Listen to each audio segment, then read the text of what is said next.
Contoh yang Nabi Muhammad buat. Saking mustahilnya kita membalas kebaikan orang tua. Ada orang durhaka sama orang tuanya.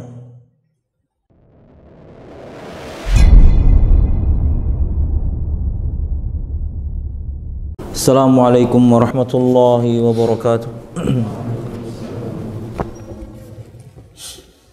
Innal hamdalillah nahmaduhu wa nasta'inuhu wa nastaghfiruh wa na'udzu billahi min shururi anfusina wa min sayyiati a'malina. May yahdihillahu fala mudilla lahu wa may yudlil fala hadiya lahu.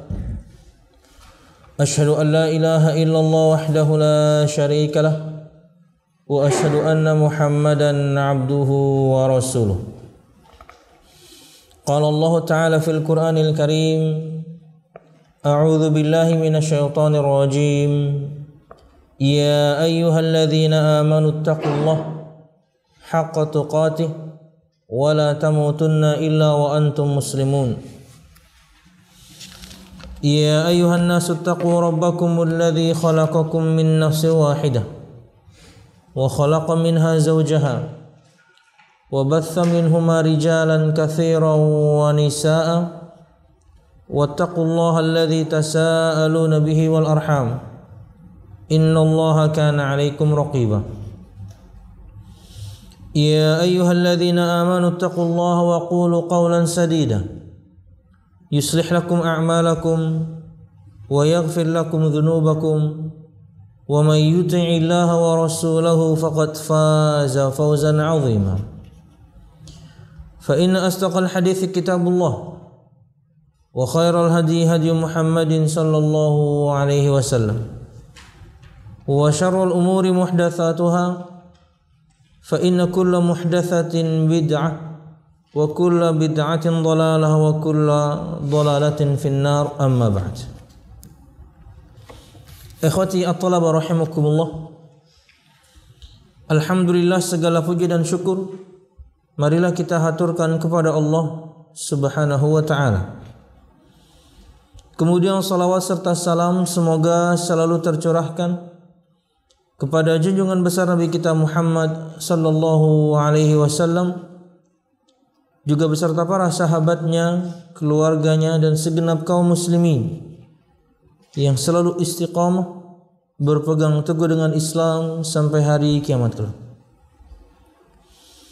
Ikhwati at-talaba rahimakumullah, melanjutkan pembahasan kita pada kitab Tauhid karya Syekh Muhammad bin Abdul Wahhab, dan syarah tentunya masih kita ambil dari Al-Mulakhas fi Syarh Kitab At-Tauhid karangan Syekh Shalih Fauzan bin Abdullah Al-Fauzan hafizahullah ta'ala.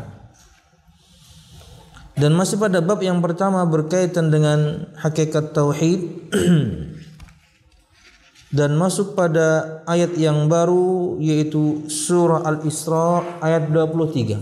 Allah Subhanahu wa taala berfirman, perhatikan halaman 1. Allah Subhanahu wa taala berfirman, wa qadha rabbuka, a'udzu billahi minasyaitonir rajim, wa qadha rabbuka alla ta'budu illa iyyahu wa bil walidaini ihsana imma yablughanna 'indakal kibara ahaduhuma aw kilahuma fala taqul lahumu uffin wa la tanharhuma wa qul lahumu qawlan karima wahfidh lahuma janaha adh-dhulli minar rahmati wa qur rabbirhamhuma kama rabbayani shaghira. Yang artinya adalah dan Tuhanmu telah memerintahkan supaya kamu jangan menyembah selain Dia, dan hendaklah kamu berbuat baik kepada ibu bapakmu dengan sebaik-baiknya. Jika salah seorang di antara keduanya atau kedua-duanya sampai berumur lanjut dalam pemeliharaanmu, maka sekali-kali janganlah kamu mengatakan kepada keduanya perkataan dan janganlah kamu membentak mereka, dan ucapkanlah kepada mereka perkataan yang mulia. dan rendahkanlah dirimu terhadap mereka berdua dengan penuh kesayangan dan ucapkanlah, wahai Tuhanku, kasihanilah mereka keduanya sebagaimana mereka berdua telah mendidik aku waktu kecil. Ikhwati at-talabah, dalam ayat ini Allah Subhanahu wa taala berfirman menerangkan kepada kita, selain tentunya bahasan kita berkaitan dengan hakikat tauhid, perintah Allah Subhanahu wa taala kepada kita agar tidak menyembah kecuali hanya kepadanya. Di ayat ini Allah Subhanahu wa taala terangkan kepada kita tentang keutamaan berbakti kepada kedua orang tua, di mana Allah Subhanahu wa taala gandengkan perintah berbuat baik kepada kedua orang tua setelah menyembah Allah Subhanahu wa taala. Sama seperti Allah Subhanahu wa taala sering menggandeng perintah Allah Subhanahu wa taala, dirikanlah salat dan tunaikanlah zakat. Hai orang-orang yang beriman dan beramal saleh, maka tauhid mesti Allah Subhanahu wa taala gandeng dengan berbakti kepada kedua orang tua. Di banyak ayat dua hal ini selalu berdampingan. Sembahlah Allah Subhanahu wa taala dan berbuat baiklah kepada kedua orang tua. Janganlah berbuat syirik kepada Allah Subhanahu wa taala dan jangan durhaka kepada kedua orang tua. Kan di hadis seperti itu ya. Disebutkan ketika Nabi Muhammad SAW bersabda, beliau bertanya kepada para sahabatnya, ala unabbiukum bi akbaril kabair, maukah kalian aku beritakan tentang dosa besar yang paling besar? Kemudian para sahabat berkata, bala ya Rasulullah, ya wahai Rasul, kami ingin tahu. Kemudian kata Nabi Muhammad SAW, al-isyraku billah wa uququl walidain. Dosa besar yang paling besar adalah berbuat syirik kepada Allah dan durhaka kepada kedua orang tua. Selalu digandeng. Artinya kalau misalnya ada orang bertanya, setelah kita menyembah Allah Subhanahu wa taala dengan benar, mengesahkan Allah Subhanahu wa taala dengan bertauhid, tugas kita apa? Orang tua menjadi prioritas. Maka berbaktilah kepada kedua orang tua. Karena merekalah kemudian semua kita hadir ke dunia ini. Tidak sedikit tentunya sebagian kita mendapati orang tuanya kurang baik, tapi bukan berarti kemudian kita membalasnya juga dengan sikap yang kurang baik. Tetap kita berbuat baik. Ana pernah mendapatkan keluhan dari ikhwan, dari akhwan, ketika masuk bab berkaitan dengan berbakti atau kewajiban berbakti kepada kedua orang tua, mereka mengatakan, saya nggak bisa Ustaz. Kenapa akhi? Waktu itu laki-laki, saya nggak bisa Ustaz. Kenapa mbak? Juga perempuan. Kasusnya sama. Mereka menyaksikan ayahnya menyiksa ibunya di hadapan mata mereka sejak mereka kecil. Mereka menyaksikan ibunya selalu disakiti oleh ayahnya, disakiti dalam artian secara literally tubuh, KDRT. Bagaimana saya bisa berbakti Ustaz? Bapak saya kayak gitu sifatnya. Maka jawaban saya kala itu tetap berbakti. Bagaimana? Doa. Doakan dia jadi orang baik, hingga kemudian akhlaknya baik kepada ibu anda, hingga kemudian dia lembut dengan ibu anda. Itulah perbuatan baik kita. Karena boro-boro kemudian kita ingin menasihatinya dengan satu nasihat, ibu kita aja dipukul sama dia. Kita mungkin baru ngomong aja udah ditempeleng juga mungkin. Maka doakan. Itulah bakti kita kepada dia. Dan mudah bagi Allah Subhanahu wa taala untuk merubah. Gampang bagi Allah Subhanahu wa taala untuk merubah. Mereka, jadi baik dan buruknya mereka sebab kita hadir ke dunia. Makanya yakni Nabi Muhammad SAW memberikan satu permisalan dalam sebuah hadis, mustahilnya kita membalas kebaikan kedua orang tua kita, mustahil. Permisalan yang mustahil Nabi Muhammad bikin, cuman permisalan itu mustahil ada. Cara memahaminya adalah bahwasanya supaya kita itu selalu berbakti, karena seluruh daya upaya kita kerahkan untuk kemudian berbakti kepada kedua orang tua nggak bisa dibalas kebaikan mereka itu sebenarnya. Kenapa? Sebab kita hadir ke muka bumi itu mereka.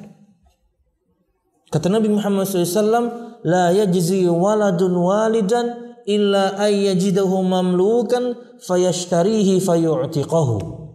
Qala sallallahu alaihi wasallam.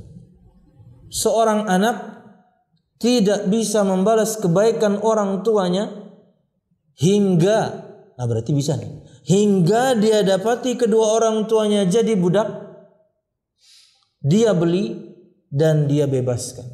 Inilah kemustahilan contohnya. Karena seseorang itu jika terlahir dari kedua orang tua yang budak, dia mesti jadi budak.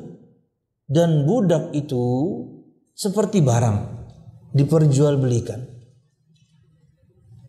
Kalau dilihat dari sosoknya, ya manusia, tentunya berkeluarga, punya anak, tapi statusnya itu seperti barang. Tentunya ini di zaman perbudakan ya, sekarang tentunya sedang tidak ada, tapi nanti di akhir zaman akan ada lagi. Karena itulah sinyal dari sabda Nabi Muhammad SAW tentang yakni tanda-tanda hari kiamat, antalidal amatu rabbataha.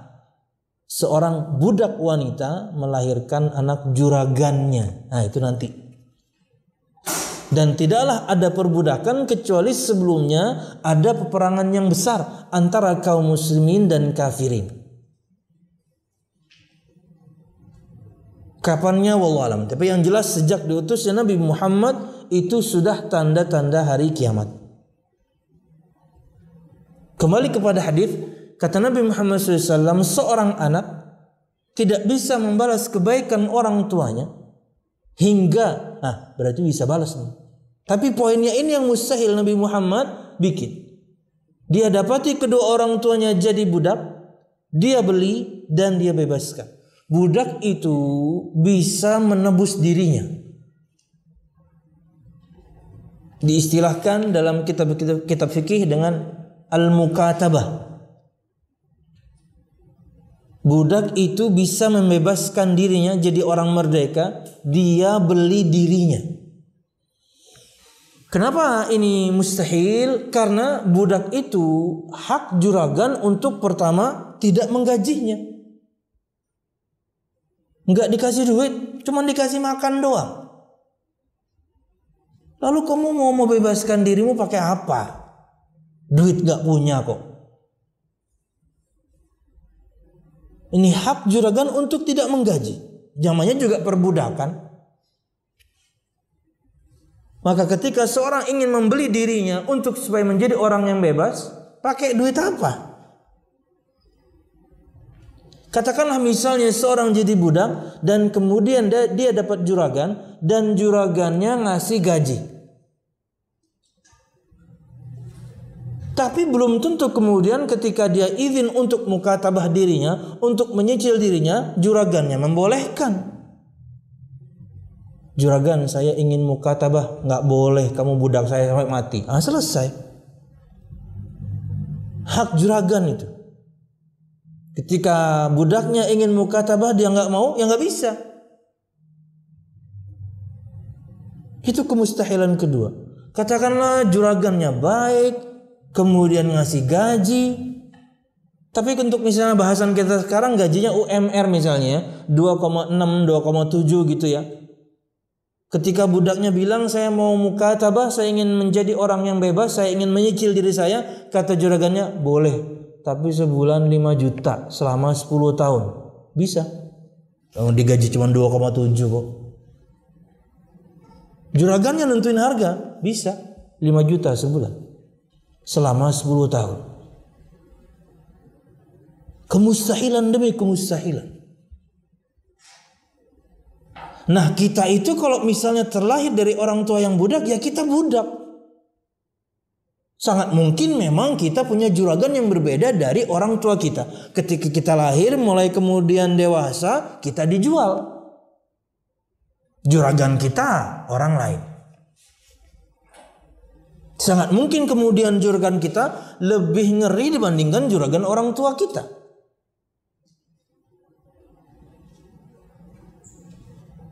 Jadi kemungkinan itu sangat tipis. Kita punya juragan, kemudian dibolehkan mukatabah, dan kemudian duit kita ada. Katakanlah misalnya ada. Berapa tahun kemudian kita ingin membebaskan diri ini, nyicil ke juragan. Begitu selesai, kita baru kemudian ingin bebaskan orang tua kita. Berarti kita maju ke juragan bapak kita. Pak, saya pengen bebasin bapak saya. Boleh 1 juta, 5 juta, 15 tahun. Apa enggak mociar? Nggak bisa. Itulah contoh yang Nabi Muhammad buat. Karena seorang anak terlahir jika dia budak, bapaknya budak. Dia saja membebaskan diri dia, apalagi membebaskan bapaknya, karena bisa jadi dia kemudian sudah dijual, juragannya beda.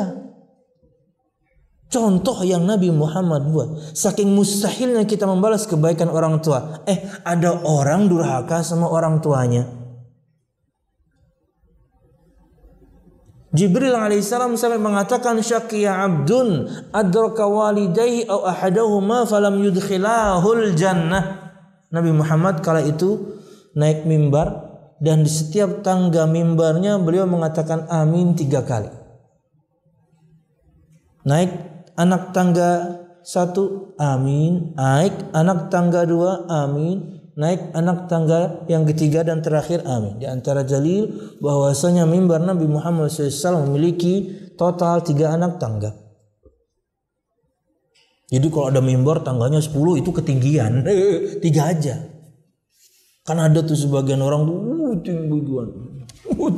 Sampai lantai 3. Khutbahnya jauh banget. 2 aja. Set. Nah itu. Kemudian begitu selesai, para sahabat bertanya, ala ma amanta. Kalau nggak salah begitu ya. Engkau mengaminkan apa tadi wahai Rasul? Kata Nabi Muhammad SAW, Jibril mendatangiku dan mengatakan kepadaku, syaqiya abdun adraka Ramadan fansalakha minhu walam yughfar lahu. Celakalah seorang hamba. Di hadis yang lain, raghima anfu mri'in, tersungkurlah seseorang, terjerembablah seseorang di atas hidungnya, nyungsep. Orang yang mendapati bulan Ramadan dan begitu selesai bulan Ramadan, dosanya tidak diampuni. Kenapa? Ramadannya tidak bermanfaat buat dia, celaka. Katakan amin hai Muhammad, maka aku aminkan. Amin itu artinya Allahumma stajib, ya Allah ya Tuhanku kabulkanlah, itu arti amin. Yang doa Jibril, panglimanya malaikat, yang mengaminkan Nabi Muhammad Sayyidul Anbiya war Rusul. Apa enggak makbul tuh doa? Berbahaya. Masuk Ramadan tapi kemudian kita tidak jadi insan yang lebih baik, bahaya. Nah yang kedua, kemudian syaqiya abdun adraka walidayhi aw ahadahuma falam yubirra bihima, fi riwayah walam yudkhilahul jannah. Celaka seorang hamba mendapati kedua orang tuanya atau salah satunya masih hidup, artinya masih ada kesempatan berbakti, tapi dia tidak sempat berbakti. Enggak durhaka loh ya. Nabi Muhammad tidak sebutkan orang ini durhaka. Jibril tidak sebutkan orang ini durhaka. Tidak berbakti. Enggak mesti durhaka. Enggak sempat berbakti, walam yubirra bihima, tidak berbuat baik kepada keduanya. Dalam riwayat lain, dan tidak menyebabkan dia masuk surga. Orang tuanya tidak menyebabkan dia masuk surga, karena orang tua kita itu tangga surga. Baru yang ketiga, kemudian kata Jibril, qul amin, faqultu amin. Katakan amin hai Muhammad, kemudian aku aminkan. Dan yang ketiga, syaqiya abdun dzukirta indahu walam yusallim alaik. Celakalah seorang hamba, namamu disebutkan di hadapannya dan dia tidak bersalawat kepadamu. Kemudian kata Jibril, katakan amin hai Muhammad, maka aku aminkan. Poin kita di nomor 2. Makanya orang kalau misalnya durhaka kepada kedua orang tuanya, hidupnya susah. Makanya di antara pertanyaan ana pribadi terkadang kepada sebagian orang yang sedang susah hidupnya mesti seperti itu. Pertanyaan 1, hubungan dia dengan Allah. Pertanyaan 2, hubungan dia dengan orang tua. Ini bikin susah soalnya. Sorry nih mbak, hubungan anda dengan Allah bagaimana? Maksudnya gimana Tat? Salatmu gimana mbak? Hubunganmu dengan Al-Quran gimana mbak? Nggak itu panggil. Nah berarti kan di pertanyaan pertama udah ketahuan kenapa hidup anda susah. Sama Allah aja jauh kok. Dipanggilnya sehari 5 kali anda nggak datang kok. Kitabnya nggak pernah anda baca kok. Gimana kemudian ingin nyaman hidup ini? Tapi terkadang poin pertama sudah oke. Yang kedua, hubungan anda dengan orang tua gimana? Itu dia Tat, emak saya itu. Udah dia ngeluhin emaknya. Padahal bisa jadi anda yang bermasalah. Tat minta duit terus ya. Loh, kamu dan hartamu milik orang tuamu. Dia nggak minta juga kamu harusnya ngasih. Sebaliknya kita misalnya nanti, antum juga nanti sebagai orang tua yang nggak boleh juga semena-mena. Penghasilan anak semuanya diambil, yang nggak gitu juga. Anta wa maluka li abi, kamu dan hartamu milik orang tuamu. Mereka belum minta aja, kita harus tahu kebutuhan mereka. Kalau suatu saat insya Allah amin, antum Allah takdirkan menjadi orang yang berlimpah hartanya, nggak usah nunggu mereka minta. Bangunkan rumah, lengkapi, mungkin mereka masih bisa naik sepeda motor, bisa naik mobil, lengkapi. Kalau belum sudah tua nggak bisa, sewakan supir, lengkapi kebutuhannya.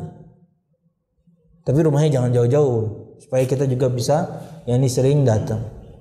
Ya. Kalau misalnya pas antum yang lagi free, antum yang tawarkan diri. Bah, hari ini ada kegiatan apa bah? Bah kan di rumah aja. Jalan-jalan coba ajak. Antum yang nyupirin, naik sepeda motor kayak mobil kayak ibu juga gitu. Tawarkan diri, nggak usah nunggu. Sofanya sudah mulai rusak. Bah, udah rusak nih. Gak usah nanya bah, udah rusak nih, udah kelihatan rusak kok. Belikan.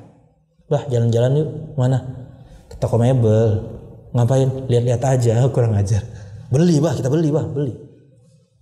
Udah rusak nih bah. Oh iya. Ya.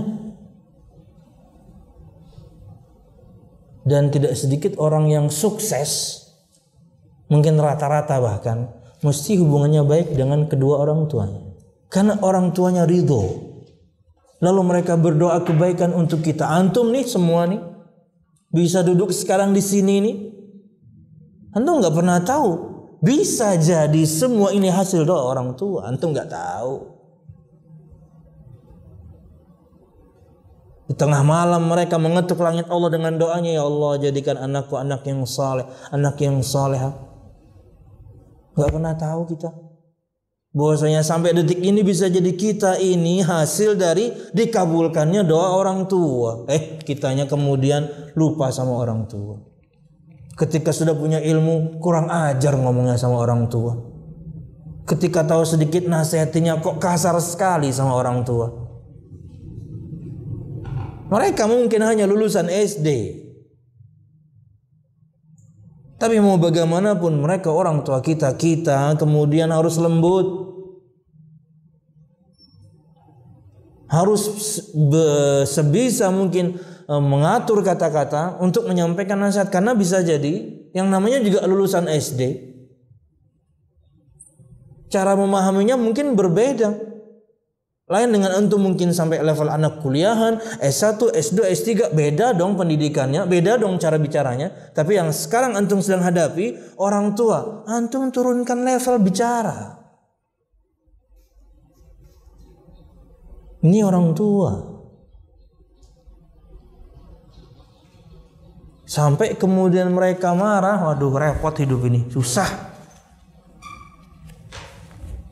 Dulu ana pribadi pernah gitu ya berseteru dengan mama ya. Sudah meninggal tentunya mama. Dan alhamdulillah kala itu tentunya ana di posisi yang benar. Ada ketegangan gitu ya. Beberapa hari ana enggak jenguk ibu.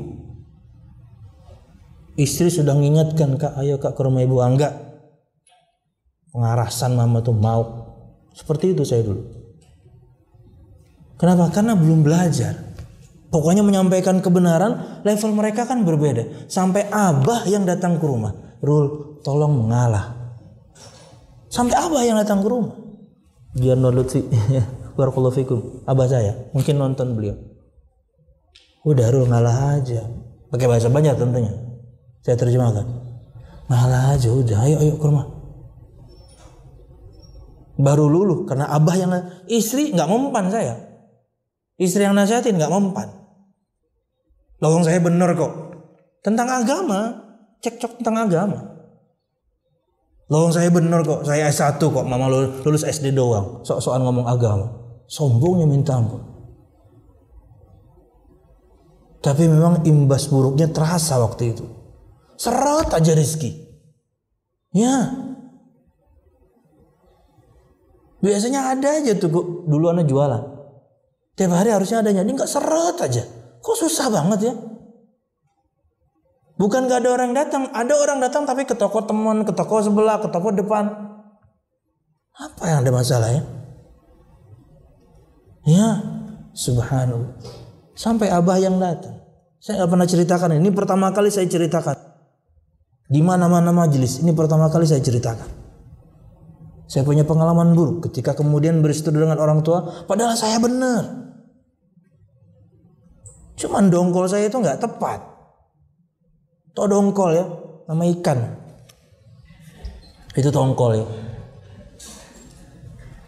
Bapak jemput saya ke rumah. Karena jarak rumah anak waktu itu dengan abah dan mama ya paling 200 meter. Dekat. Berhari-hari anak nggak datang. Padahal kan tiap hari datang. Tiap hari datang. Sampai abah yang datang kemudian ke rumah. Kemudian minta maaf. Tapi nggak sampai level nangis-nangis sih. Tapi minta maaf. Bersimpuh gitu ya. Baru tuh kayak lonceng gitu tuh. Rizki kayak lonceng. Ding ding ding ding ding ding. Laku aja dagangan, nggak tahu tuh. Rahasia Tuhan memang. Karena ketika orang tua itu rela dengan kita, dia mendoakan kebaikan, makbul. Doa orang tua ke anaknya itu diantara doa mustajab. Salathu da'awatin mustajab la syakka fihin. Ada 3 doa mustajab, nggak ada keraguan, mesti Allah jawab. Salah satunya dakwatul walid li waladih. Di hadis yang lain dakwatul walid ala waladih. Doa buruk orang tua kepada anaknya itu makbul. Karena doa yang baik itu udah standar. Makanya ada 2 riwayat. Orang tua kita doakan keburukan untuk kita, selesai kita. Karena hukum asalnya mereka pasti mendoakan kebaikan. Nabi aja doa anaknya biar baik kok, Nabi. Allahumma ja'alni muqimas salati wa min dzurriyyati. Doa Nabi Ibrahim. Ya Allah, jadikanlah aku dan anak keturunanku orang-orang yang menegakkan salat. Nabi loh ini mendoakan kebaikan untuk anaknya. Akhirnya anak-anaknya jadi nabi semua.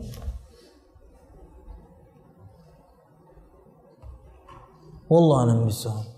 Jadi mustahil kita membalas kebaikan kedua orang tua kita, maka berbaktilah. Apalagi di zaman sekarang, misalnya katakanlah mungkin antum di sini ini misalnya di luar kota antum asal, ya kan bisa video call ya. Karena biaya video call sama nelpon biasa udah sama. Tinggal mereka di sana harus diajarin atau dikasih tahu cara kemudian video call ya. Kita kadang-kadang di Banjar aja video call kok. Padahal sama-sama di Banjar. Kadang-kadang kadang-kadang orang tua itu mereka nggak kangen kita, kangen cucu-cucunya. Dan dalam sepekan mungkin kita belum bisa datang, ya video call aja. Udah lihatkan cucu-cucunya, senengnya dia. Kada kesini kah? Besok bahai. Saya masih ada abah. Antum kalau masih punya dua-duanya, wah mantap. Saya pribadi itu diantara yang nggak terlalu banyak waktu untuk kemudian berbakti sama mama. Karena sejak SD kemudian nyantri, kemudian Libya, kemudian Madinah, akhir Madinah, anak nikah, pulang itu sudah sibuk sama istri, anak, dan dagangan. Saya iri dengan saudara-saudara saya yang lain. Mereka punya waktu banyak dengan mama waktu itu. Waktu berjalan sebentar, meninggal. Tapi alhamdulillah tentunya sebelum meninggal. Tapi perseteruan itu jauh sebelum beliau meninggal. Itu awal-awal anak pulang dari Madinah kalau nggak salah. Yang masih panas lah pokoknya. Pokoknya kebenaran harus ditegakkan. Padahal yang dihadapi orang tua. Beda. Harus lebih lembut. Kita ulang ayatnya. Allah Subhanahu wa taala berfirman, dan Tuhanmu telah memerintahkan supaya kamu jangan menyembah selain Dia. Dan hendaklah kamu berbuat baik pada ibu bapakmu dengan sebaik-baiknya. Jika salah seorang di antara keduanya atau kedua-duanya sampai berumur lanjut dalam pemeliharaanmu, maka sekali-kali janganlah kamu mengatakan kepada keduanya perkataan Maksudnya pokoknya kalimat-kalimat penolakan. Terserah kata-katanya apa. Bisa bisa terserah.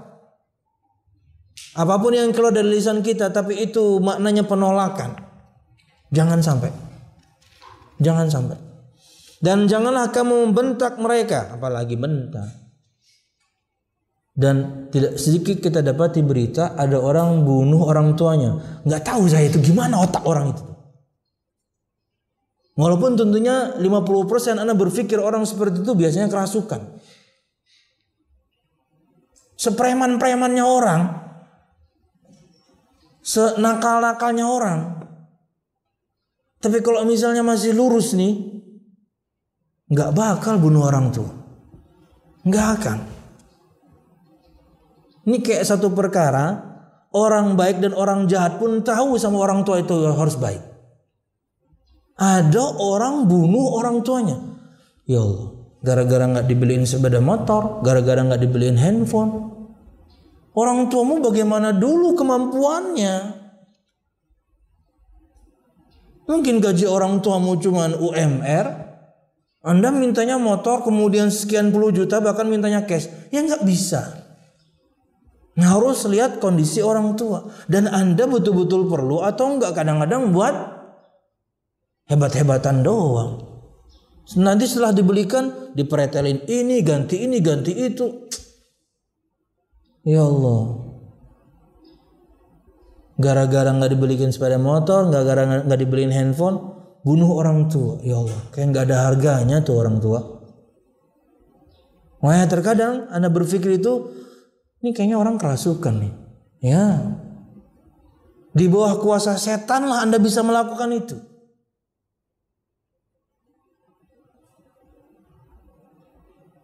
Binatang juga kan sebuas-buasnya binatang mesti sayang anaknya, anaknya mesti hormat sama kalau kita boleh katakan ibu bapaknya. Binatang kayak gitu, manusia kayak lebih daripada binatangnya, bingung juga gitu. Nanti begitu selesai, kenapa Anda berpikir kadang-kadang orang kayak gitu mungkin kerasukan? Karena begitu selesai ditangkap, tertunduk, nyesel. Kemarin-kemarin kemana otak kamu? Ya kan berarti bisa jadi kemarin otaknya hilang. Karena dirasuh, dikuasai. Itulah diantara keburukan orang kemudian ketika sudah bisa dirasuh. Kenapa? Akan dirusak akhlaknya oleh setan. Dasar setan, kata setannya, Anda harus salahkan ya. Ya emang ente kerjanya. Mana nih setan? Nggak ada mungkin ya. Sekalipun ada mungkin nih jin lagi belajar kitab tauhid juga ya. Punya kitabnya enggak Jin? Punya ya. Syukur nggak ada yang nyaut ya. Ada tat dari pojok sana. Nggak usah. Ikut kajian aja. Nggak usah disautin juga pertanyaan saya. Nanti kita semuanya merinding ya. Sip tat katanya dari pojok. Waduh. Suara 30 orang lagi tapi di pojok, bingung kan mereka kecil-kecil ya. Pelajaran apa ini sebenarnya? Oke, lanjut. Ikhwati at-talaba rahimakumullah. Dan ucapkanlah kepada mereka perkataan yang mulia, baik, lembut. Turunkan level tingginya pendidikan antum ketika menghadapi orang tua yang mungkin tidak tinggi pendidikannya, ya. Dan rendahkanlah dirimu terhadap mereka berdua dengan penuh kesayangan. Maksudnya bukan nunduk ya, bukan kemudian seperti menghamba, enggak. Maksudnya yakni menghormati ya. Dengan penuh kesayangan dan ucapkanlah wahai Tuhanku. Ini doa yang jangan pernah antum lupa nih. Alhamdulillah anak nggak pernah lupa nih doa ini nih. Doa dari TK kayaknya kita hafalinnya. Wahai Tuhanku, kasihanilah mereka keduanya sebagaimana mereka berdua telah mendidik aku waktu kecil. Ini doa yang sejak kecil kita memang diajarkan. Dicatat dari firman Allah Subhanahu wa taala, dan bacalah di doa-doa kita ya, di sujud kita, di tahiyat kita, terserah. Wallahu a'lam bishawab. Oke, bahasan kita di poin yang pertama. Disebutkan di sini firman Allah Subhanahu wa taala, qadha ay amara wa wassa. Wal muradu bil qada'i huna al qada'u syar'i ad-dini la al qada'ul qadari al kauni. Firman Allah Subhanahu wa taala, wa qadha rabbuka. Qadha artinya adalah amara wa wassa. Allah telah memerintahkan dan mewasiatkan. Wasiat itu perkataan sebenarnya lebih kuat dibandingkan perintah. Levelnya jauh lebih tinggi. Makanya biasanya dikatakan di saat-saat yang genting, ketika orang mungkin sudah sakit parah gitu ya, dan biasanya berdasarkan ilmu kedokteran di zaman sekarang, kalau sakit itu menimpa dia atau menimpa seorang, jarang yang selamat, mesti berakhir dengan kematian. Akhirnya dia berwasiat last minute, perkataan yang paling kuat yang bisa dia sampaikan. Nah, jaga ibu ya. Nah, sembah Allah ya, terserah apa itu lebih kuat daripada perintah. Namanya wasiat, itu levelnya lebih tinggi. Dan itulah yang disebutkan di sini. Qadha itu bimakna amara wa wassa, memerintahkan dan mewasiatkan. Bukti bahwasanya ini perkara sangat penting.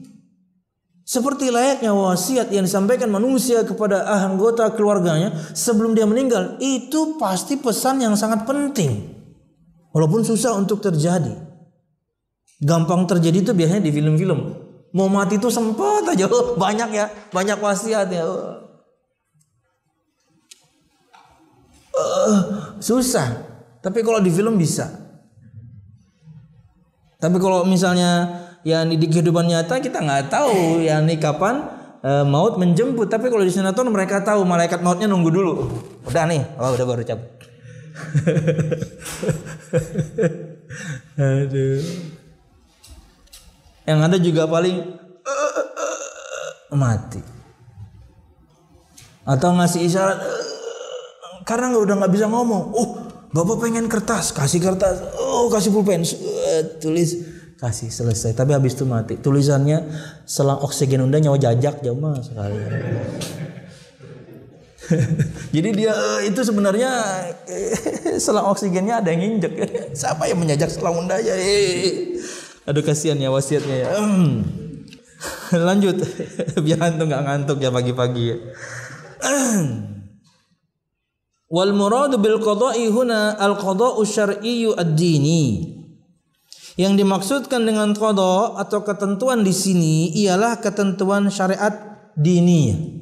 Artinya perintah dan wasiat, bukan berkaitan dengan qada di sini seperti ketentuan takdir, bukan. Makanya bahasa Arab itu tergantung konteksnya ya. Maka qadha di sini tidak seperti qadha dalam artian ketentuan takdir, bukan. Ini ketentuan syariat. Allah Subhanahu wa taala perintahkan dan wasiatkan. Rabbuka, kata Syekh Shalih Fauzan bin Abdullah Al-Fauzan, ar-rabbu huwal malikul mutasarrif alladhi rabba jami'al alamin bi ni'matihi. Rabb adalah raja yang berkuasa yang memelihara seluruh alam dengan nikmatnya. Ini penting. Ikhwati at-talaba rahimakumullah. Kenapa para nabi rata-rata ketika berdoa menggunakan asma dan sifat Allah Rabb? Itu ada rahasianya. Karena Rabb itu yang bermakna maha memelihara. Itu kata Syekh As-Sa'di, tarbiyah Allah, bentuk pemeliharaan Allah Subhanahu wa taala kepada semua hambanya itu ada dua. Ada yang umum, ada yang khusus.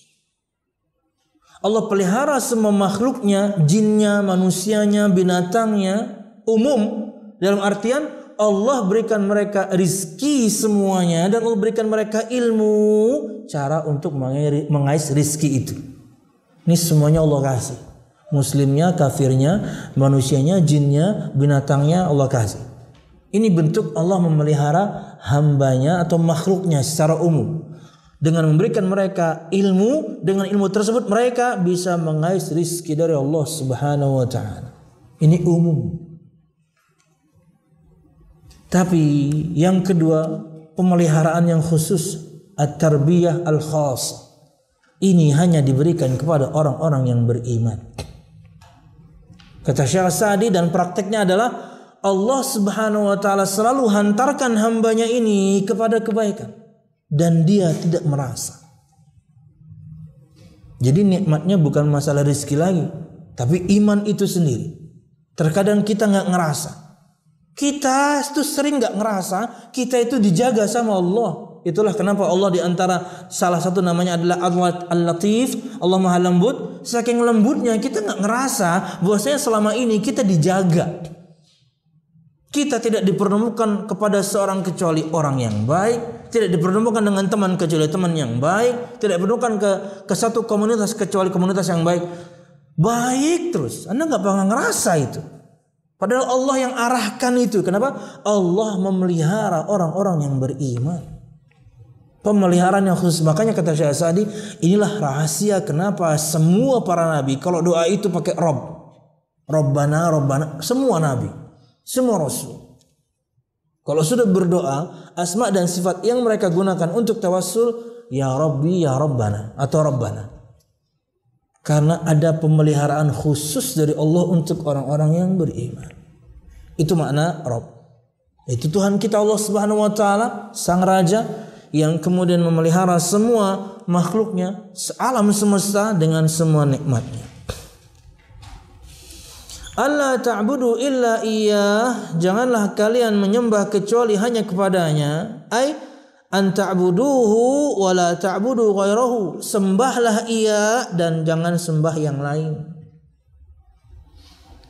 Wa bil walidaini ihsana, dan berbuat baik kepada kedua orang tua. Ai wa qadha an tuhsinu bil walidaini ihsana kama qadha an ta'buduhu wa la ta'budu ghairahu. Dan Allah juga perintahkan kepada kalian dan wasiatkan kepada kalian agar kalian berbuat baik kepada kedua orang tua kalian, sama seperti perintah Allah, sama seperti wasiat Allah kepada kalian agar menyembah Allah dan tidak menyembah yang lain. Subhanallah. Jadi berbakti pada orang tua itu paling utama setelah menyembah Allah Subhanahu wa ta'ala. Wallahu a'lam bishawab.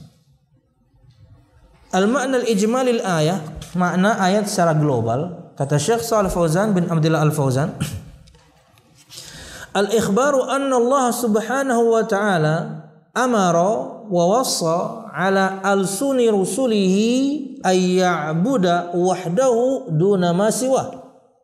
Wa ayyuhsinal waladu ila walidayhi ihsanan bil qawli wal fi'li wa la yusi'u ilaihima li'annahuma alladzani qama bitarbiyatihi fi hali sigharihi wa dha'fihi hatta qawiya washtadda. Makna ayat ini secara global, ada berita dari Allah Subhanahu wa taala bahwasanya Allah Subhanahu wa taala memerintahkan, Allah Subhanahu wa taala mewasiatkan melalui lisan para rasulnya agar dia menyembah Allah Subhanahu wa taala satu-satunya, bukan yang lainnya. Dan agar ia, semua kita hamba, berbuat baik kepada kedua orang tuanya dengan perkataan dan juga perbuatan. Dan janganlah dia berbuat buruk kepada keduanya dengan perkataan dan juga dengan perbuatan. Karena mereka berdua telah mendidiknya sejak dia kecil. Sejak dia kecil dan kemudian dia tentunya lemah. Kedua orang tuanya lah yang mendidik dia, mengurus dia, mengayomi dia.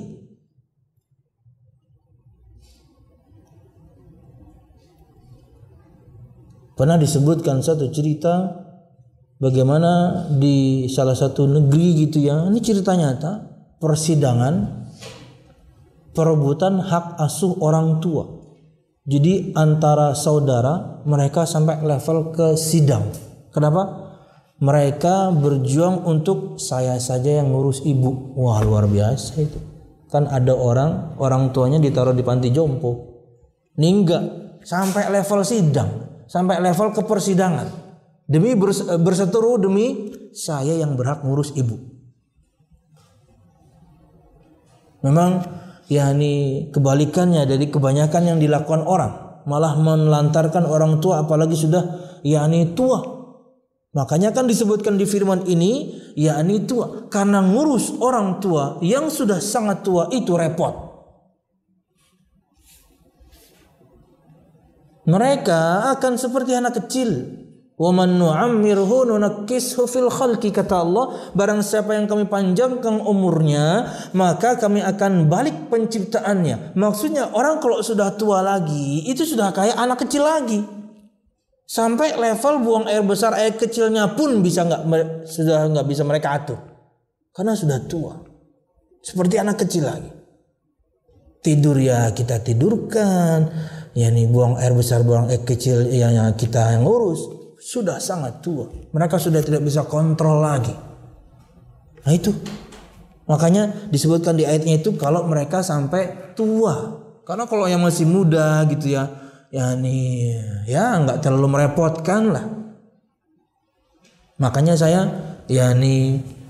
ingat ya, dan saya tidak salah ya, dan ingatan saya tidak salah ya. Ustaz Ahmad Zainuddin Hafizullah, beliau yang berkata, saya itu pengen kalau meninggal dalam keadaan tidak menyusahkan anak-anak. Perkataan beliau itu. Jangan sampai meninggal tapi sebelumnya sakit-sakitan dan kemudian menyusahkan anak. Bayangin. Padahal hak kita kemudian untuk dirawat anak kan gitu. Saking cintanya dengan keluarga. Sampai meninggal pun kalau bisa jangan menyusahkan keluarga. Setamat itu. Karena kita bikin repot mungkin. Tapi sekalinya kita tua dan mungkin merepotkan, ya mau bagaimana lagi? Itulah mungkin momen di mana anak-anak ingin berbakti. Dan disitulah kesabaran akan diuji. Tidak sedikit ikhwah kita itu ngurus orang tuanya. Sampai betul-betul subhanallah dia harus menunda pernikahannya. Ngurus orang tuanya yang sudah sangat tua harus diurus sudah kayak bayi. Hasrat menikah pasti ada, tapi nggak bisa. Kalau dia beristri, apa istrinya siap juga bantuin ngurus orang tuanya? Belum tentu perempuan siap. Atau sebaliknya perempuan, ketika dia nikah, dia kan ikut suami. Lah ngurus orang tua siapa? Sebagian ikhwah kayak gitu tuh. Ikhwannya, akhwatnya. Mereka menunda menikahnya bukan nggak mau, kenapa? Ada yang sedang mereka urus, orang tuanya. Luar biasa. Wallahu a'lam bishawab. Yang kami panjangkan umurnya kata Allah, kami akan balik penciptaannya. Nyusahin. Tapi itulah kesabaran seorang anak diuji. Kenapa? Dulu mereka kurang sabar apa ketika ngurus kita. Kita ketika gigi tumbuh, apalagi orang tua baru gitu ya, ketika anaknya giginya tumbuh dan mereka belum tahu ilmu tentang itu, tuh bingung. Karena kita hanya bisa mengekspresikan sakitnya gigi tumbuh dengan menangis. Diberi makan sudah, susu terkadang nggak mau kita minum dulu misalnya. Macam-macam, bingung orang tua ini, padahal kita pengen ngomong tapi kan masih bayi. Gigi saya tumbuh, sakit, tapi kita ekspresikan dengan menangis. Mereka sabar tuh bisa nggak tidur mereka. Ketika anak lahir juga, kemudian lahirnya tuh tengah malam.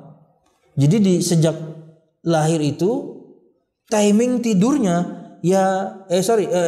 timing tidurnya itu pagi. Jadi malam itu dia bangun. Padahal itu waktu orang tua kita tidur, kita bangun. Nangisin. Kadang-kadang soalnya juga kenceng gitu ya. Subhanallah. 3 kilo kedengaran. Pakai toa mungkin nangisnya ya. Kita nyusahin dulu ketika kita kecil. Mereka sabar tuh. Memberi makan kita, pakaian, semuanya mereka lengkapi. Kita nggak pernah tahu bagaimana susahnya mereka dulu. Bisa jadi mereka kala itu adalah orang-orang yang ya rezekinya nggak lancar-lancar amat, tapi harus melengkapi kebutuhan kita sebagai anak. Bahkan mungkin mereka rela untuk puasa. Puasanya karena rela, karena apa? Karena anak yang harus makan, kami nggak usah aja dulu. Orang tua tuh, pernah tahu kita pengorbanannya. Sudah besar kita terus kita kurang ajar. Gimana mereka nggak sakit? Syukur mereka sabar. Kalau nggak kita dikutuk jadi batu. Jadi batu ginjal. Syukur batu akik bisa dijual. Jadi batu ginjal. Kutuk kamu jadi batu. Jadi batu ginjal. Bisa dijual juga sih. Untuk jadi batu akik. Wah bagusnya tasnya wajar. Ini batu ginjal. Bentuknya aneh ya. Subhanallah. Jadi kalau ada orang, kalau memang betul itu ya, dikutuk jadi batu ya, pantas memang. Karena kebaikan orang tua tidak bisa dibalas, tentunya kita kurang ajar, kutuk aja jadi batu. Wallahu a'lam bishawab. Berbaktilah. Lanjut. Karena mereka berdua telah mendidiknya sejak kecil, sejak dia masih lemah hingga kemudian dia besar, dewasa dan kuat. Itulah orang tua. Maka perintah Allah, wasiat Allah kepada kita agar kita berbakti kepada kedua orang tua itu setelah perintah Allah Subhanahu wa taala agar kita menyembah Allah Subhanahu wa taala. Begitu pentingnya perkara ini. Ini kabar dari Allah Subhanahu wa taala. Maka berbaktilah perkataan dan perbuatan, berbuat baiklah kepada mereka dan jangan berbuat buruk. Kata Syekh, munasabatul ayat lil bab, korelasi atau hubungan ayat ini dengan bab yang sedang kita bahas, hakikat tauhid.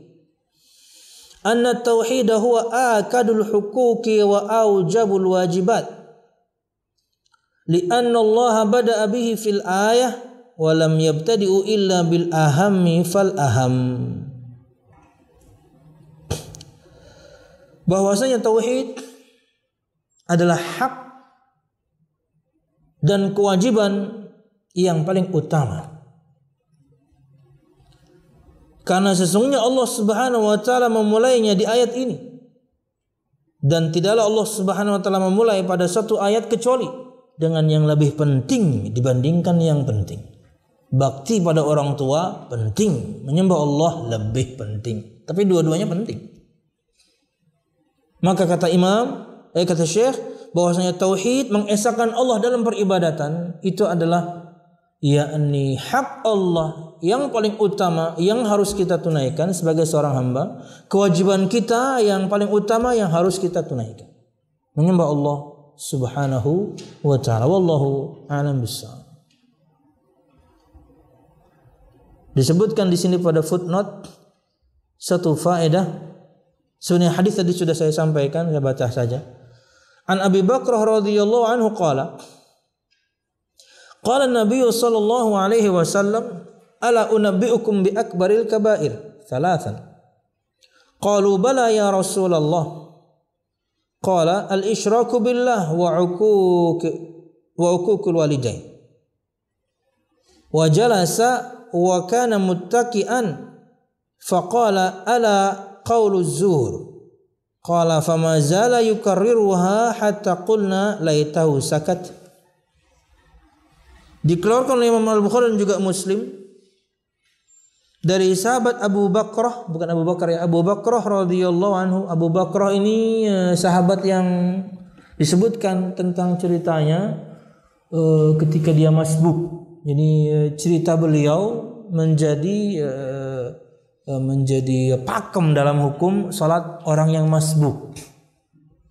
Jadi ini faedah tambahan saja bahwasanya ada perdebatan di kalangan para ulama tentang yakni hukum membaca surah Al-Fatihah. Apakah ia rukun, apakah ia wajib atau bagaimana? Maka yakni perbedaan tersebut di antaranya ada mengatakan bahwasanya membaca surah Al-Fatihah itu sunnah, yang wajib itu baca surah setelah Al-Fatihah. Berdasarkan firman Allah Subhanahu wa taala, faqra ma tayassara ma'aka minal Qur'an. Ini pendapat ulama yakni Hanafiyah. Kenapa mereka mengatakan demikian? Sangat mungkin kata para ulama bahwasanya hadis Nabi Muhammad la salata liman lam yaqra bi ummil Qur'an belum sampai. Tidak sah salat seorang kalau tidak membaca induknya Al-Qur'an surah Al-Fatihah. Bisa jadi hadis ini belum sampai ke beliau hingga kemudian beliau berpendapat enggak wajib baca surah Al-Fatihah. Pendapat yang kedua, dia bahkan yakni bukan kewajiban, dia rukun. Berdasarkan sabda Nabi Muhammad yang tadi. Bahwasanya tidak sah salat seorang jika tidak membaca ummul kitab, ummul Quran Al-Fatihah. Kecuali, nah ini bahasannya, kecuali seorang mendapati imam sudah ruku', maka dia langsung ruku'. Akhirnya dia tidak membaca surah Al-Fatihah. Kenapa? Karena momen membaca surah Al-Fatihah yaitu ketika berdiri sudah hilang. Karena ketika dia dapati salat, imam sudah ruku'. Berdasarkan sabda Nabi Muhammad SAW, jika kalian dapati imam ruku', maka ruku'. Sabda Nabi Muhammad SAW, man adraka raka'atan faqad adraka as-salah. Barang siapa yang mendapati satu ruku', maka dia telah mendapatkan salat. Artinya patokan kita dapat rakaat itu adalah rukuknya imam. Dan sahabat ini ketika datang, Abu Bakrah sedang kita bahas, itu ketika datang, yakni Nabi Muhammad sudah ruku. Dan disebutkan dia sejak masuk masjid, takbir, ruku, dan masuk ke dalam salat dalam keadaan ruku. Jadi tak masuk, takbir, ruku, masuk. Enggak masuk dulu ke saf baru takbir ruku, enggak. Masuknya tuh ruku. Akhirnya terburu-burunya dia, cepatnya gerakan dia untuk mengejar yakni ketertinggalan terdengar oleh Nabi Muhammad SAW. Begitu selesai, siapa tadi yang melakukan hal tersebut? Karena pasti kedengaran. Orang kalau ketika buru-buru masuk dalam sholat, yakni suara kelebatan baju kita mesti kedengaran. Saya wahai Rasul. Kata Nabi Muhammad SAW, semoga Allah menambahkan semangatmu, tapi tolong jangan diulang. Tapi Nabi Muhammad tidak menyuruh dia untuk mengulang salat. Bukti bahwasanya dia mendapatkan ruku, bukti dia mendapatkan rakaat tersebut. Itu orangnya adalah sahabat Abu Bakar.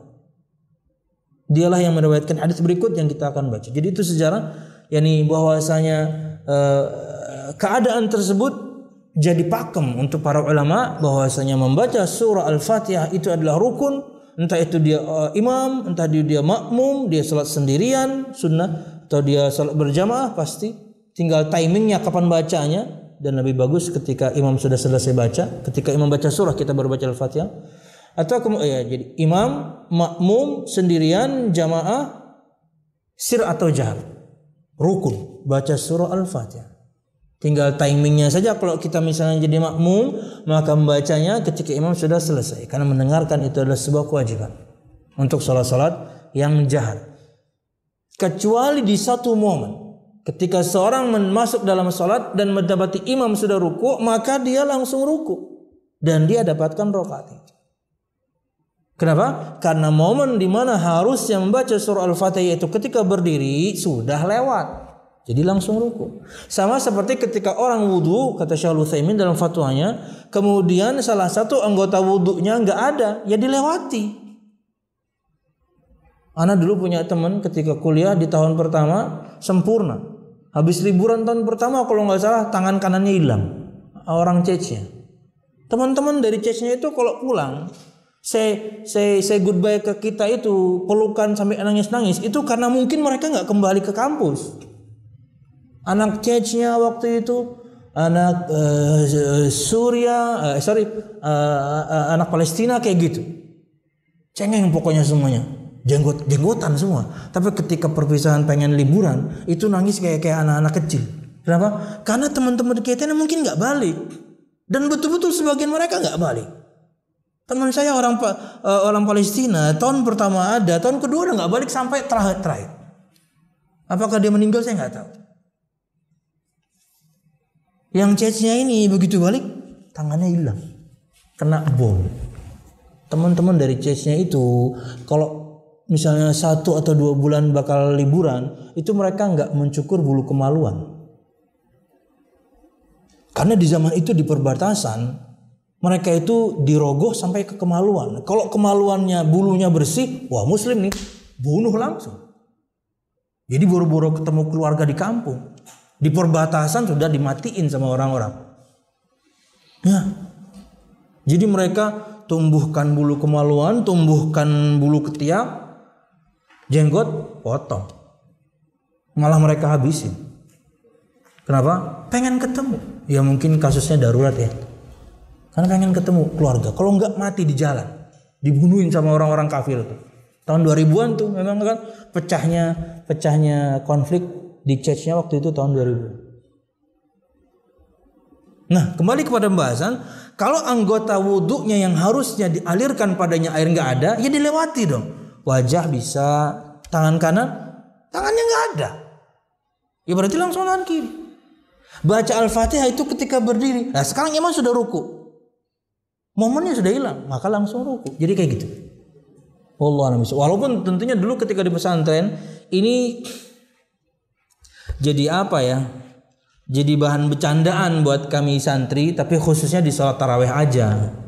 Jadi begitu sholat isya selesai pas taraweh itu pada keluar, pada ke teras. Tolong nih jangan dicontoh ya. Ini cerita saja ya. Ini cerita santri nakal dulu ya.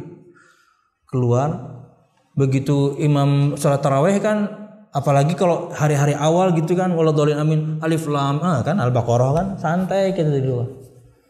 Begitu nanti imam mau ruku kan biasanya ujung ayatnya kan rada panjang tuh, mat arik li sukunnya tuh, Ghafurur Rahim, langsung masuk.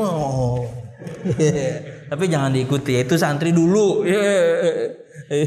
yang cerita sepertinya ya. Aduh, nggak boleh ya. Tapi namanya juga santri ya. Jadi kadang-kadang ada ustadz bacanya panjang banget ya itu. Tapi di rakaat pertama aja. Kan biasanya di rakaat pertama doang. Tungguin sampai ruku baru ikut. Karena yang dapat ruku dapat 1 rakaat. Ya itulah santri nakal ya. Dulu. Itu dulu ya, sekarang tetap ya. Oke, lanjut. Ma yustafadu minal ayah, beberapa faedah yang bisa kita ambil dari ayat ini. Kata Syekh Shalih Fauzan bin Abdul Al-Fauzan, anna tauhida huwa awwalu ma amara Allah bihi minal wajibat wa huwa awwalul huquqil wajibati 'alal 'abdi. Faedah pertama yang bisa kita ambil dari ayat ini, surah Al-Isra 23. Bahwasanya tauhid adalah perintah yang pertama yang Allah Subhanahu wa taala perintahkan dari kewajiban-kewajiban. Dan bahwasanya tauhid adalah hak yang wajib yang pertama yang harus ditunaikan oleh seorang hamba. Jadi siapapun di antara kita harus tahu bahwasanya perintah yang Allah Subhanahu wa taala perintahkan pada hamba yang paling utama itu menyembah Allah. Di saat yang sama itulah kewajiban kita yang paling pertama yang harus kita tunaikan. kewajiban paling utama dari Allah yang Allah perintahkan itu adalah bertauhid. Berarti itulah juga adalah kewajiban yang paling pertama yang kita tunaikan. Sembah Allah Subhanahu wa taala satu-satunya dan jangan berbuat syirik kepada Allah Subhanahu wa taala. Wallahu a'lam bishawab. Kemudian faedah yang kedua, ma fi kalimati la ilaha illallah minan nafi wal itsbat. Fa fiha dalilun ala anna at-tauhid la yaqumu illa ala an-nafi wal itsbat. Nafi al-ibadati amma siwa Allah wa itsbatiha lillah kama sabaq. Dalam ayat ini kita dapatkan faedah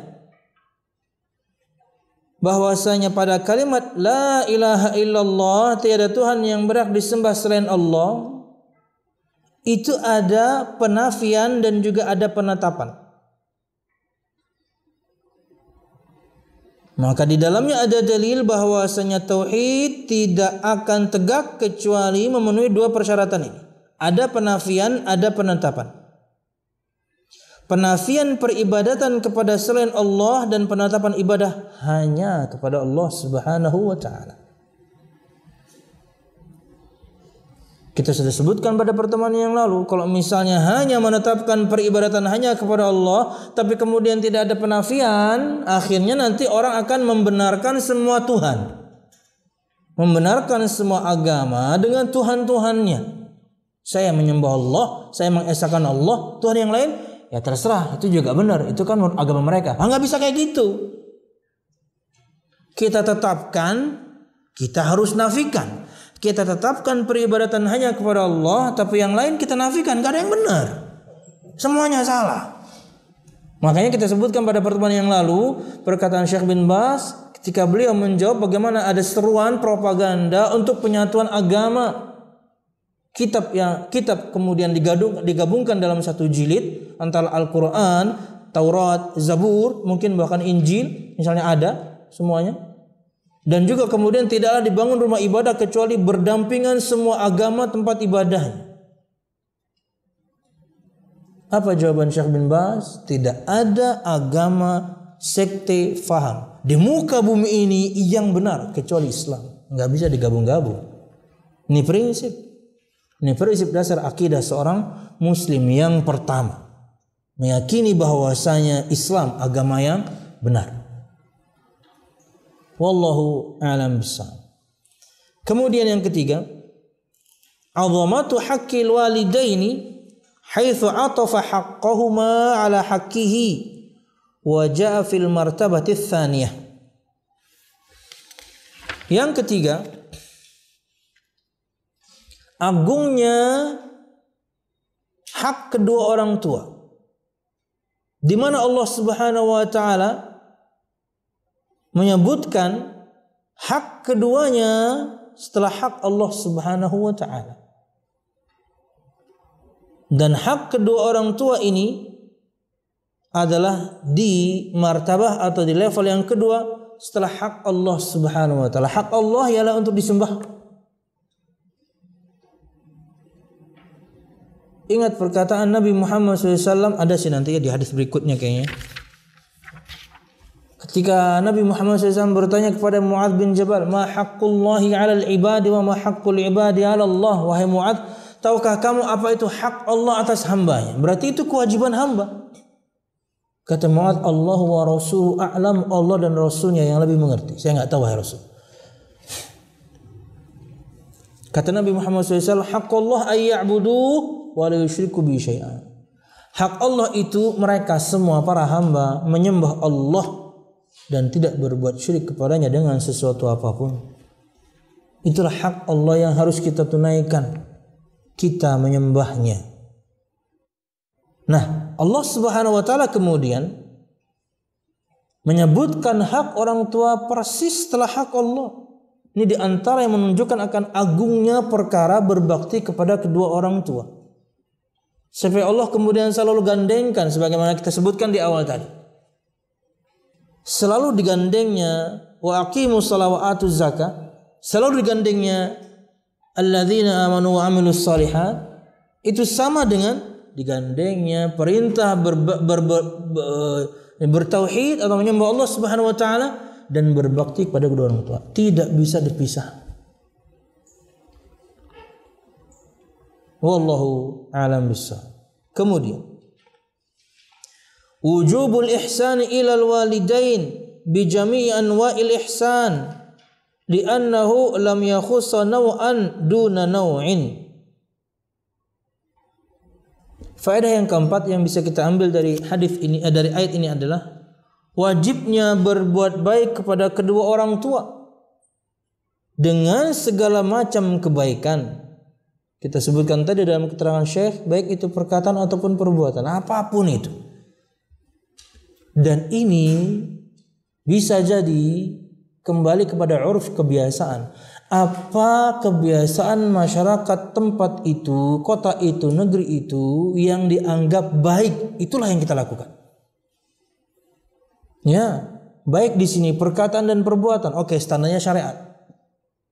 Tapi bisa jadi kemudian apapun yang dianggap baik oleh masyarakat dan itu dilakukan kepada orang tua, kita lakukan. Karena disebutkan di sini bijami anwa'il ihsan, dengan semua macam perbuatan baik kepada kedua orang tua. Di antaranya juga yang paling utama ini juga ya, kalau misalnya orang tua kita belum tahu agama lebih jauh, wah itu kewajiban Anda ngasih tahu. Itu hak mereka untuk kemudian dikasih tahu.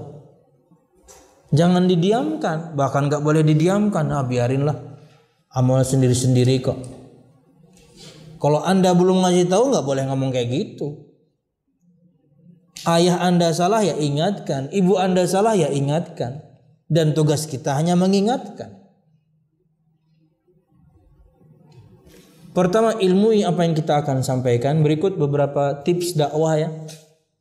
Ilmui apa yang kita akan sampaikan dulu. Anda harus berilmu, dakwah itu harus dengan ilmu. Apalagi kepada orang tua.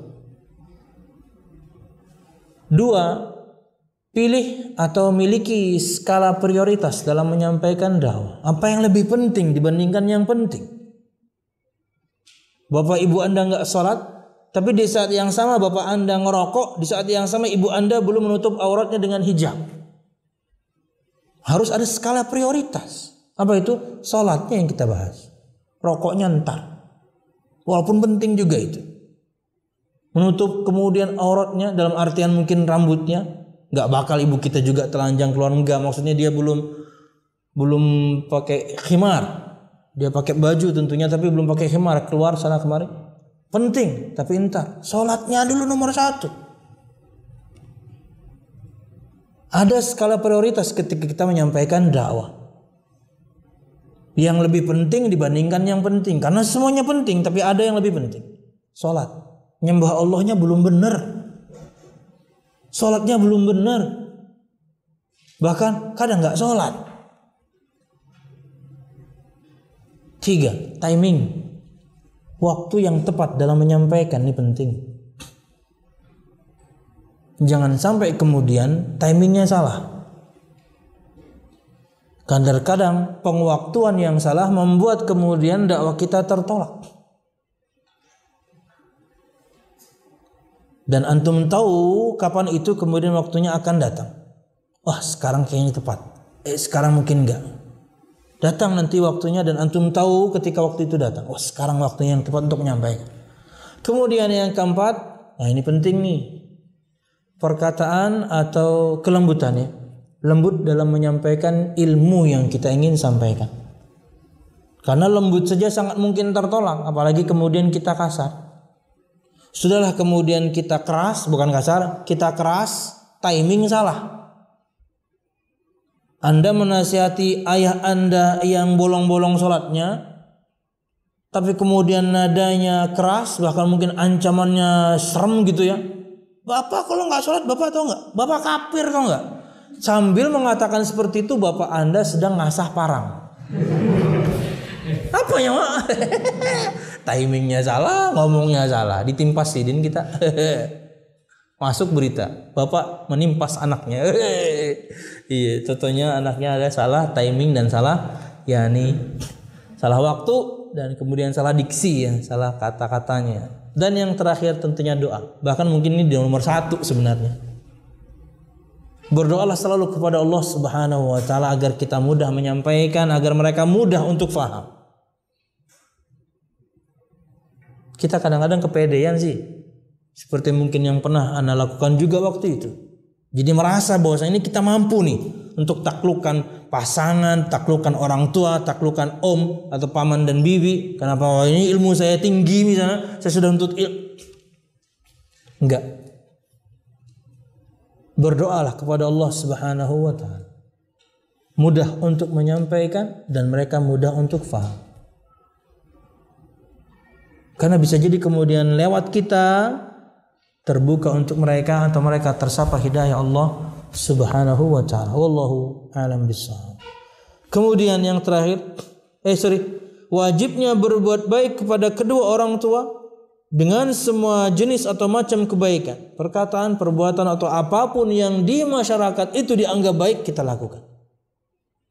Li'annahu lam yakhussa naw'an duna naw'in. Karena Allah Subhanahu wa taala tidak mengkhususkan macam tertentu. Bagaimana kebaikan itu? Umum, pokoknya berbuat baik aja kepada kedua orang tua. Perkataan dan juga perbuatan. Kemudian yang kelima, tahrimu uquqil walidain. Haramnya durhaka kepada kedua orang tua. Ikhwati at-talab rahimakumullah. Sering sabda berikut ini kami sampaikan di banyak pengajian, yaitu sabda Nabi Muhammad SAW, babani mu'ajjalani uqubatuhuma fid dunya. Ada 2 pintu dosa maksudnya yang jika dilakukan mu'ajjalani uqubatuhuma fid dunya, disegerakan iqabnya, disegerakan hukumannya untuk para pelaku 2 dosa ini, karena dia membuka pintu dosa ini di dunia. Mesti Allah balas cash di dunia, cepat atau lambat, tapi di dunia. Al-baghyu wal uquq, kezaliman dan kemudian kedurhakaan. Jadi siapapun di antara kita, na'udzubillah, yang pernah zalim di dunia, kita mesti dapatkan balasan. Ya, dalam artian kezaliman kepada sama makhluk ya. Siapapun kemudian orang yang pernah kita zalimi, na'udzubillah, apalagi kemudian yang kita zalimi orang tua, double itu. Satu hadis untuk yakni 2 dosa, tapi kemudian prakteknya tergabung di orang tua. Kita zalim ke orang tua plus ya berarti itu juga durhaka dong. Di dunia Allah akan segerakan, kata Nabi Muhammad SAW, hukumannya macam-macam.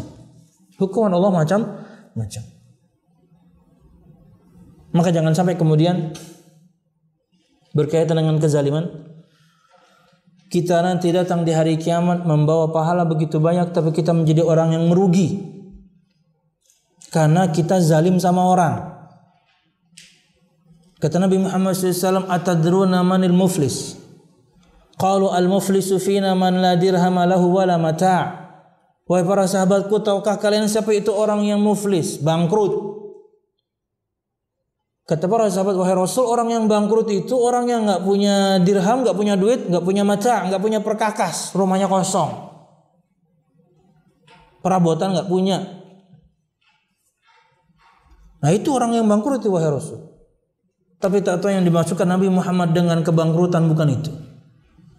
Al-muflisu fina man ya'ti yawmal qiyamah bi salatin wa siyamin wa zakatin wa ya'ti wa qad syatama hadha wa qadhafa hadha wa daraba hadha wa akala mala hadha wa safaka dama hadha. Orang yang bangkrut itu di antara kita adalah, kata Nabi Muhammad, yang nanti datang di hari kiamat membawa pahala salatnya, puasanya, zakatnya, semua amal soleh pahalanya dia bawa. Tapi dia datang juga dalam keadaan kala itu ketika di dunia dia mencaci maki orang, dia menuduh orang berzina, dia memukul orang, dia mengambil harta orang, dia tumpahkan darah orang, dan kezaliman-kezaliman yang lain. Nabi Muhammad hanya sebutkan 5 karena ini biasanya yang terjadi. fayu'ta hadza min hasanatihi wa hadza min hasanatihi.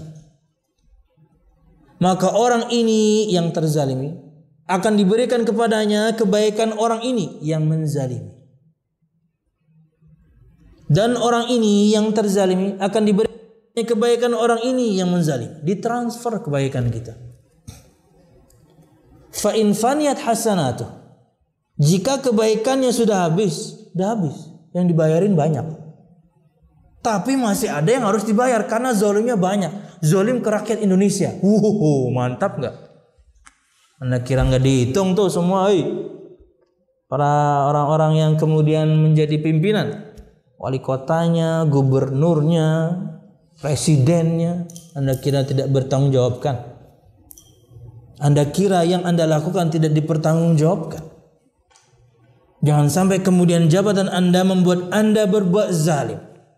Anda mungkin berumur panjang, dan selama umur panjang itu alhamdulillah Anda menjadi orang saleh, tapi kezaliman Anda sangat banyak dan Anda harus bayar semua. Dan jika kebaikannya habis, turihat min khotoyahum, diberikan kepadanya, ditimpakan kepadanya, dilimpahkan kepadanya dosa-dosa orang-orang yang terzalimi. Faturihat alaihi thumma turiha finnar, kemudian akhirnya dilimpahkan kepadanya semua dosa-dosa orang tersebut, dan akhirnya dia dilimpahkan atau dimasukkan ke neraka Allah karena kebaikannya habis. Itu orang yang bangkrut. Jangan sampai kemudian kita berbuat zalim. Kata Nabi Muhammad SAW, man kanat indahu mazlamatun li akhihi min irdin aw min syai'in falyatahallalhu minhu al-yawm qabla alla yakuna dinarun wala dirhamun. Barang siapa yang memiliki satu kezaliman kepada saudaranya, entah itu berkaitan dengan kehormatan atau yang lainnya. Anda pernah gibahi dia? Anda pernah cela dia? Anda pernah caci maki dia? Anda pernah rendahkan dia? Langsung atau tidak langsung? Langsung terkadang dengan perkataan plus juga dengan jari jemari, dengan tunjuk-tunjuk, atau tidak langsung dengan sindiran mata, gerakan mulut, tapi intinya Anda menghina. Anda menjatuhkan kehormatan saudara Anda. Kata Nabi Muhammad SAW, barang siapa yang memiliki satu kezaliman kepada saudaranya, entah itu berkaitan dengan kehormatan ataupun yang lainnya, utang piutang juga masuk, maka halalkanlah hari ini. Minta halal dengan minta maaf, minta halal dengan bayari hutang. Sebelum datang nanti hari tidak ada lagi manfaat dinar dan dirham, gak ada manfaatnya lagi fulus banyak. Di hari kiamat Anda gak bisa bayar orang. Harta yang kita bawa masuk liang lahat itu cuma satu, kain kafan. Satu-satunya harta yang kita bawa ke liang lahat itu cuma kain kafan, dan itu akan hancur. Semua harta yang kita miliki dan mungkin kita tumpuk, naudzubillah, itu kita tinggalkan semua. Warisan kita dibagi oleh semua ahli waris. Bini kita yang cantik jelita dikawin orang. Meninggal kita, idah dia habis, dia masih cantik luar biasa, masih muda juga, yang ngantri banyak. Bayangin, orang yang sangat kita cintai selama ini, yang kemudian saling mengatakan aku mencintaimu sampai mati. Enggak, kita mati, kita dikubur, dia masih hidup. Enggak ikut dia ke kuburan. Ikut sih, ngantar doang, enggak masuk ke liang lahat. Tapi perempuan kan enggak boleh. Bini kita yang cantik kemudian dinikahi orang, harta kita dibagi-bagi. Lah kalau ketika di dunia kemudian kita tidak beramal, kita yang rugi.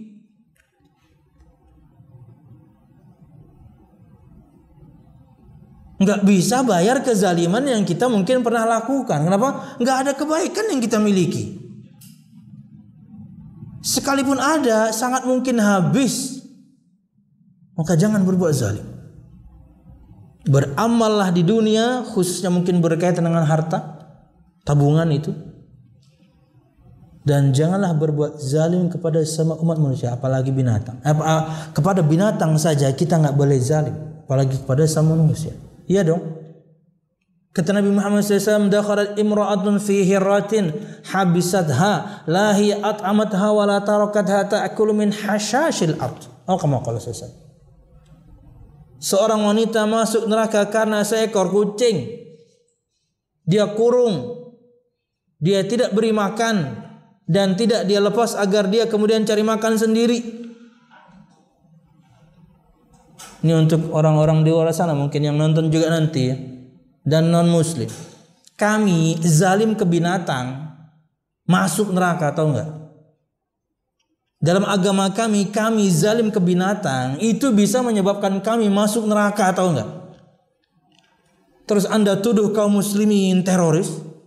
Anda tuduh kaum muslimin tidak toleran, keras, semuanya suka kekerasan. Sama binatang kami zalim, kami mungkin masuk neraka, nauzubillah. Apalagi sama manusia. Ini agama kasih sayang. Ini agama kasih sayang. Nabinya pun nabi kasih sayang. Dalam setiap agama mesti ada orang yang errornya. Mau Islam kek, Kristen kek, Hindu Buddha kek, orang errornya pasti ada. Jangan sampai karena satu orang Anda pukul rata ke semua pemeluk agama tersebut. Nggak bisa dong. Ini untuk yang di luar sana. Kami bisa masuk neraka karena zalim kepada seekor binatang. Menyembelih sapi pun ketika kami kemudian Idul Kurban, adabnya Nabi Muhammad ajarkan luar biasa. Intinya apa? Agar tidak zalim. Falyuhidda ahadakum syafratahu wal yurih dhabihatahu. Pertajam pedang kalian, pisau kalian, parang kalian hingga kemudian kalian memberikan keistirahatan kepada sembelihan. Langsung selesai. Jangan yang tumpul, itu zalim. Sama binatang kami diajarkan adab, apalagi kepada manusia. Dan Anda menuduh Islam agama kekerasan. Wallahu a'lam bishawab. Ini yang bisa kita sampaikan berkaitan dengan poin yang terakhir, tahrimu uquqil walidain, diharamkannya durhaka kepada kedua orang tua, dan ia adalah dosa besar yang paling besar setelah dosa kesyirikan. Maka berbaktilah kepada kedua orang tua dengan semua kebaikan, baik itu perkataan dan perbuatan, dan sebelumnya sembahlah Allah Subhanahu wa taala satu-satunya dan jangan berbuat syirik kepada Allah Subhanahu wa taala. Wallahu a'lam bishawab. Ini bisa kita sampaikan dan bermanfaat. Salah dan khilaf, mohon maaf. Mudah-mudahan kajian kita diberkahi Allah Subhanahu wa taala. Amin ya rabbal alamin. Subhanakallahumma bihamdika asyhadu an la ilaha illa anta astaghfiruka wa atubu ilaik. Wassalamualaikum warahmatullahi wabarakatuh.